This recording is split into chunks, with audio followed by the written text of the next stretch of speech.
Dans une forêt où le vert des arbres se mêlait au bleu du ciel, vivaient deux créatures singulières. Une majestueuse aigle nommée Aurore et une sage tortue nommée Théo. Leur vie suivait des rythmes différents. Aurore planait dans les cieux, explorant l'immensité des horizons, tandis que Théo explorait les secrets cachés sous les feuilles tombées. Un jour de printemps, Aurore remarqua Théo qui peinait à atteindre quelques feuilles vertes qui oscillaient délicatement dans les arbres. Avec son agilité et sa générosité naturelle, Aurore descendit doucement jusqu'au sol, offrant de cueillir les feuilles avec son bec acéré et de les remettre à Théo. Surpris et reconnaissant, Théo accepta le geste gracieux d'Aurore. En savourant le repas succulent, il demanda à Aurore la raison de cette bonté. Avec un regard serein, Aurore cita un passage biblique qu'elle gardait dans son cœur. « Donnez, et il vous sera donné. On versera dans votre sein une bonne mesure, serrée, secouée et qui déborde. Car on utilisera pour vous la mesure dont vous vous serez servi pour mesurer. » Luc 6h38. Elle expliqua que la joie de donner et la récompense divine étaient les fondements de son action. Théo, non seulement satisfait par les feuilles qui ornaient maintenant son carapace, mais aussi fasciné par la sagesse d'Aurore, décida d'explorer plus en profondeur ce voyage de donner et de recevoir. Il interrogea Aurore sur les expériences passées qui l'avaient inspiré à vivre selon ses principes. Avec sa vision perçante et son cœur bienveillant, Aurore commença à partager des histoires de ses vols solitaires au cours desquels elle avait rencontré d'autres créatures de la forêt dans le besoin. Une fois, elle avait secouru un bébé chouette perdu. Une autre fois, elle avait guidé une famille d'écureuils vers un nouveau foyer sûr.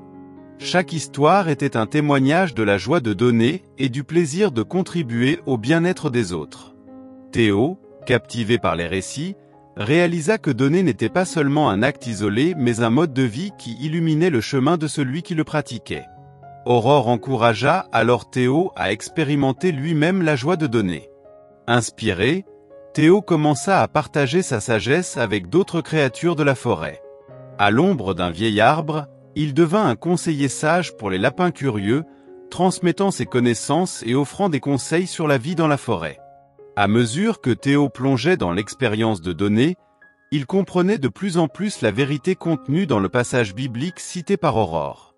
Ses jours étaient remplis de joie qui dépassaient les simples feuilles vertes éparpillées sous les arbres. Il commença à recevoir en retour non seulement la chaleur du soleil filtrée par les feuilles, mais aussi la gratitude chaleureuse de ceux qui l'aidaient. Pendant ce temps, Aurore continuait de voler dans les cieux, répandant ses dons de manière unique. Sa vision panoramique lui permettait d'identifier des zones dans la forêt nécessitant des soins particuliers. En collaboration avec d'autres habitants de la forêt, elle participait à des efforts pour préserver l'équilibre écologique, devenant une gardienne invisible de la nature. Un après-midi serein, alors qu'Aurore et Théo partageaient un moment de réflexion, Théo exprima combien sa vie avait été transformée par le fait de donner et de recevoir. Aurore, avec un regard rempli de compréhension, se rappela une autre écriture. « Il y a plus de bonheur à donner qu'à recevoir. » Acte 20h35. Elle souligna que la véritable richesse ne se mesurait pas en feuilles vertes, mais dans les connexions et les contributions faites au monde qui nous entoure. Au fil du temps, Aurore et Théo continuèrent d'inspirer les autres à embrasser la joie de donner. Leurs actes altruistes résonnaient à travers la forêt, créant une symphonie de générosité qui touchait les cœurs de chaque créature habitant ce milieu enchanté. Ainsi, sous le couvert des arbres centenaires, Aurore et Théo, à travers leur parcours de donner et de recevoir, devinrent des témoins vivants de la beauté intrinsèque qui se déploie lorsque nous partageons nos dons les uns avec les autres. La forêt, autrefois silencieuse, vibrait maintenant de la chanson de la compassion et de la générosité, une leçon éternelle qui transcendait les limites du temps et de la nature, comme un don divin pour tous ceux qui cherchaient à vivre selon les principes du cœur. Vous avez l'opportunité de faire quelque chose de bon, en secret, en vous abonnant à notre chaîne et en aimant cette vidéo si vous avez apprécié cette belle histoire.